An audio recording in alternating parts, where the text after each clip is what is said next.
and welcome to Diplomatic Channel. I'm Temitope Fagbemi. We'll start off today's program by paying tribute to a revered statesman, the father of South Africa, and possibly the greatest man who ever lived, Nelson Mandela. Fellow South Africans, our beloved Nelson Rolihlahla Mandela, the founding president of our democratic nation, has departed. South African President Jacob Zuma announced the sad news. Peacefully. Nelson Mandela is dead. In the company of his family around 2050 on the 5th of December 2013. Mandela, who died on Thursday, December the 5th, guided South Africa from the shackles of apartheid to a multiracial democracy. He was an icon of peace and reconciliation who came to embody the struggle for justice around the world. After the news of his death broke, reactions began to pour in from Africa. We're extremely sad because of the kind of person called Nelson Mandela.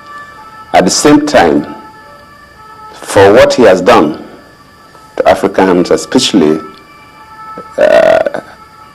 he struggled to liberate South Africa from apartheid rule and being the first president. And during that process, it demonstrated clearly that he was not a selfish person. It is with profound sorrow that I have learned of the passing away of Shujaa Nelson Mandela, former president of the Republic of South Africa, and indeed an outstanding African statesman and icon. On behalf of the government and people of the Republic of Kenya, and on my own behalf, I wish to express our deepest condolence to the family and friends of the late Mandela and to the people of the Republic of South Africa. And around the world. We've lost one of the most influential, courageous, and profoundly good human beings that any of us will share time with on this earth. One of the brightest lights of our world has gone out. Nelson Mandela was not just a hero of our time, but a hero of all time. The first president of a free South Africa, a man who suffered so much for freedom and justice. And outside his home, crowds gathered to celebrate the life of the anti-apartheid icon. Nelson Rolihlahla Mandela's life began anew upon his release from Victor Verster prison at the age of 71. After 27 years behind bars, his homecoming celebration was the biggest political rally South Africans had ever seen. Your struggle, your commitment, and your discipline has released me to stand before you today.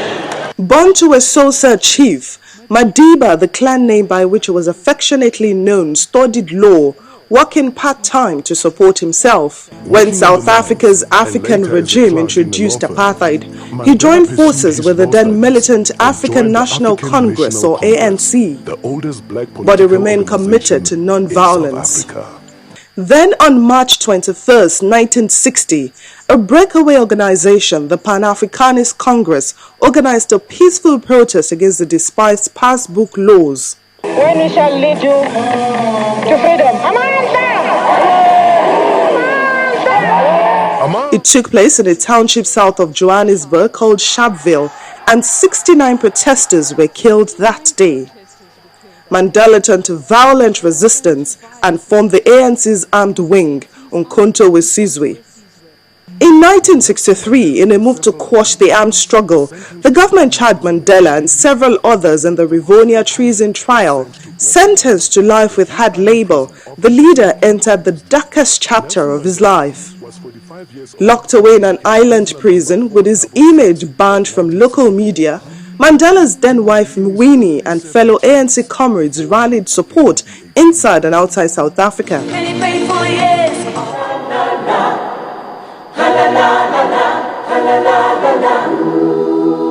Mandela regained his freedom in 1990 and less than 3 months after his release, he led a now unbanned ANC delegation in the first face-to-face talks with National Party leader, then South African President F.W. de Klerk. As a prophet. And in April 1994, an estimated 23 million South Africans cast their votes in the country's first ever free and fair elections. And never again shall it be that this beautiful land will again experience the oppression of one by another. Throughout his presidency, appeasement and unity were key to Mandela, and he earned a Nobel Peace Prize in return.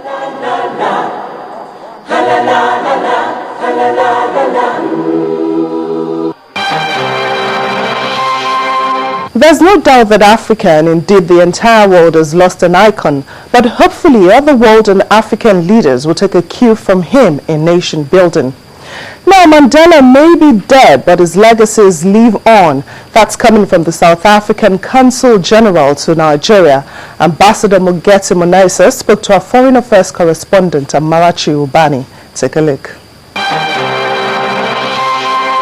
Ambassador, thank you so much for joining us. Well, South Africa, so many impressions about the country. One of them, of course, is that visa regulations are really tough, but they seem